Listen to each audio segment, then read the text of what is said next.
Welcome back to BASHUNDHARA Cement BPL T20, and what a win for Rangpur Riders. 155 for 5 is what they made in their 20 overs. Mahmudullah once again amongst the runs at the top, 51 of just 41 balls. Contributions from Khushdil Shah, an all-round performance for him. Dawid Malan amongst the runs, and in response Dhaka Capitals fell short. It was a close one, but you've got to say that Rangpur Riders held their nerve, and some brilliant bowling performance overall from them. Mustafizur once again brilliant with the ball. Rangpur Riders winning it comfortably by 5 runs in the end. But this is how things stand on the points table at the moment. Chattogram Royals at the top. They won their game earlier today with 6 points, and then Rangpur Riders also now making a comeback in the tournament. They are also on number 2 with 6 points, along with Rajshahi Warriors and Sylhet at 4. Dhaka Capitals have now lost 3 of the 4 games that they've played. Remember, it's the top 4 teams that will be qualifying for the playoffs. Well, we've had a great game here in Sylhet. We've had some fantastic games actually, but it's really good to see that Rangpur Riders are now making a comeback in the tournament. They've definitely found their rhythm, their consistency, and they managed to win this one. Definitely did seem that at one point, you know, they were in the groove and really sort of with Mahmudullah hitting it around. He seems to be the man in form for them. Things clicking just at the right time. And to talk about their win and just generally the momentum that they've got in the tournament, I've got 2 very, very special guests here, representatives of Rangpur Riders, none other than Dawid Malan, who's been scoring runs for them at the top, and Shanian Taneem, who's also the director and mentor of Rangpur Riders. Thank you so much for joining us on Straight Drive, gentlemen. Dawid, thank you so much for joining us, and firstly, congratulations on the win. It must be nice to be winning back-to-back and just getting that confidence going. You know, when you're in the middle of a tournament and gaining some form and momentum, I'm sure that the whole camp is really pleased. Yeah, it is. I think if we're honest, we probably should be 4 from 4. But yeah, look, it's always good to win games, especially early in the tournament. Put your marker down as a team. I think we still got a lot to improve. And it's actually quite scary that if we get it right, we could be a really tough team to beat. So generally when you see a team kicking in, you know, it's almost all different parts are coming together. The bowling, the fielding, the batting as well. And then you have somebody like Mustafizur Rahman with you. We know what a useful resource he is. And that last over from him was indeed special. Of course, I think we as a unit, I think we have done quite well. Even today when we were struggling in the first phase of the innings, when Malan and Mahmudullah, I think they batted amazingly to get this to this total. The bowlers needed a total to defend, and I think they did quite well. Of course, having Mustafiz is an extra option, and you'd always love him to be in the team.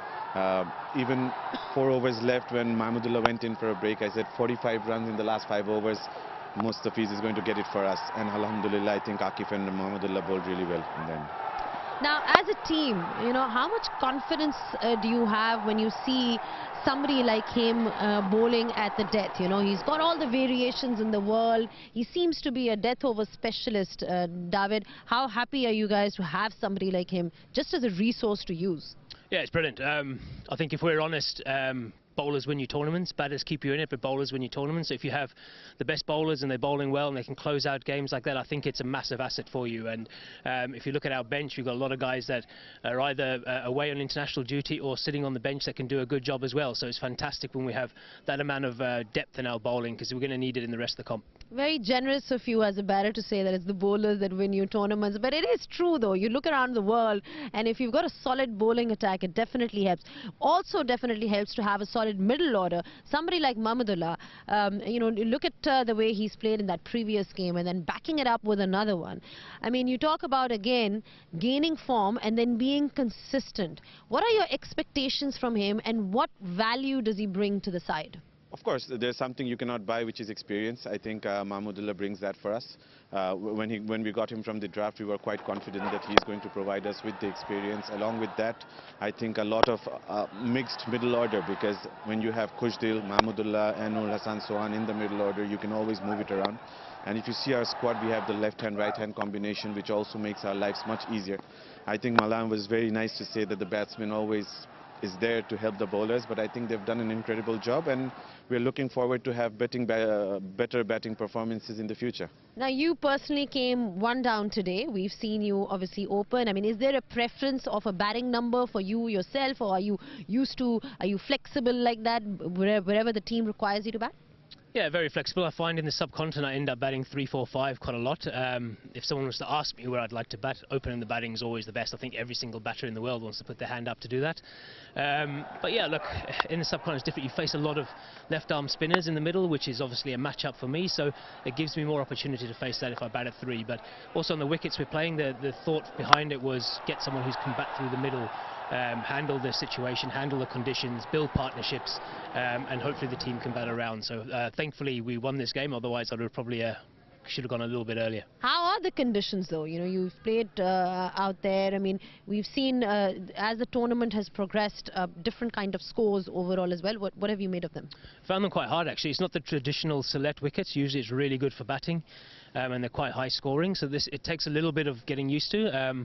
They feel a little bit dead when there's no grass, and so when there was the green grass it was a little bit too paced. It'd skid and then it would miss the green grass and it'd be a little bit stoppy, and they're starting to get a little bit lower and a little bit, well, I'd just say a little bit lower, so when you keep the ball on the stumps it makes it incredibly tough to score because there's just no pace to work with.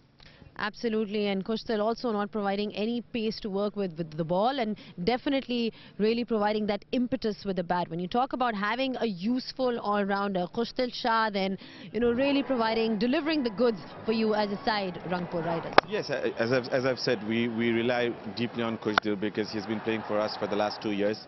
He was part of us in the GSL as well, and I think incredible performances throughout in the last 2 years that he has played for us. So he's become more like a homeboy for us right now. So he's one of the first foreign players that we have in the list, and we would always want to make the team around him because the options that he gives, he fields amazingly well, never drops catches, always gives you an option to finish the innings. Even when you need him in a crisis situation, I think he deals with it quite well.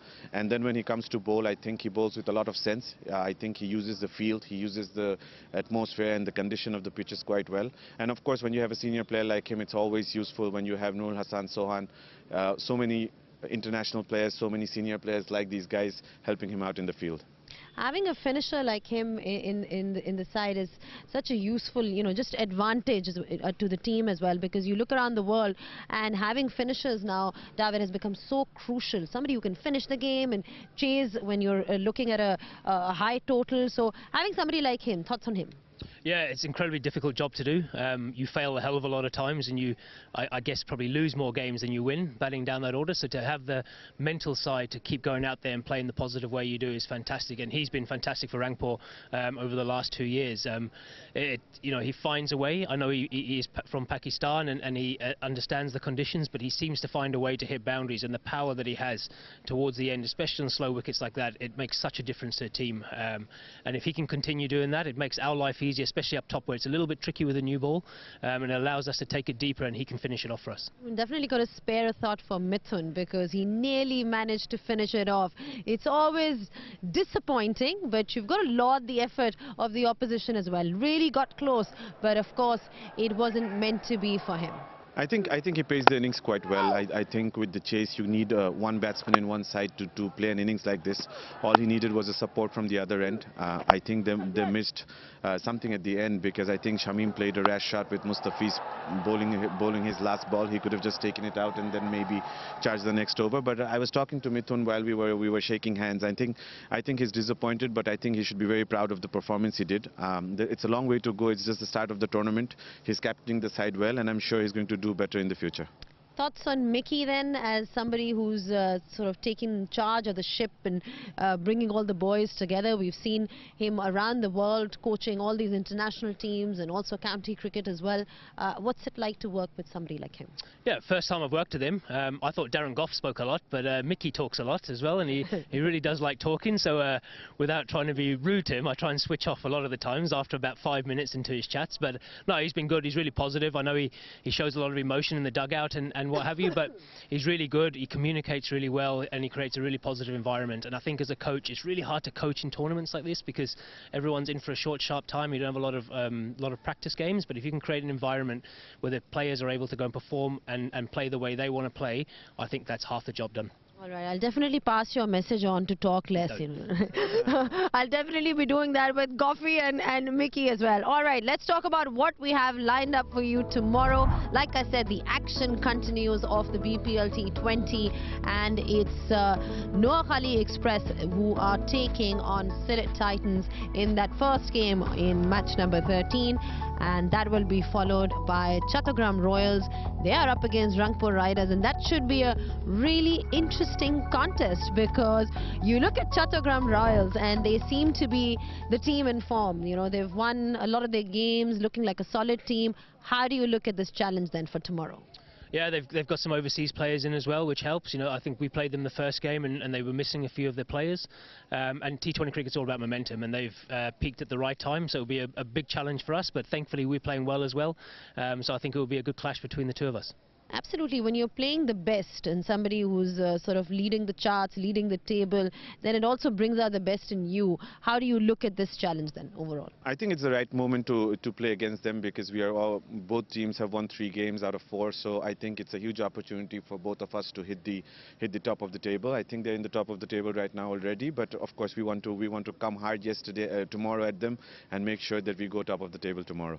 All right, thank you so much for your thoughts, gentlemen. Once again, it's always a pleasure to have you guys here and talk about how the game went and generally preparations for what lies ahead. I hope you guys enjoyed today's encounters. It was definitely an action-packed evening, and we'll be seeing you guys tomorrow for more action. Until then, it's goodbye from all of us.